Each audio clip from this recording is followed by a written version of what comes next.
Ayan mga kaibigan, mga guys, napakalakas ng ulan dito ngayon. Ngayon ay alas 5:20 ng hapon. Pero tingnan mo, hindi kayo makaalis dito.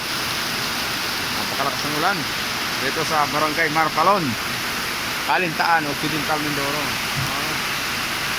Hindi na makita ang bundok. Hindi na makita ang bundok mga guys.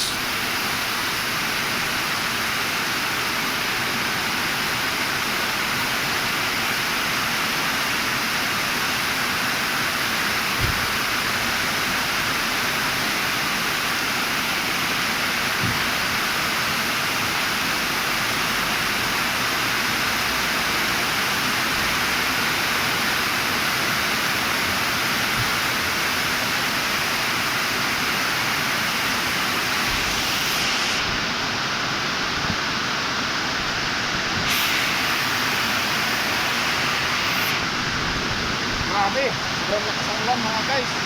Kaya makauwi. Lakas. Lakas na lakas.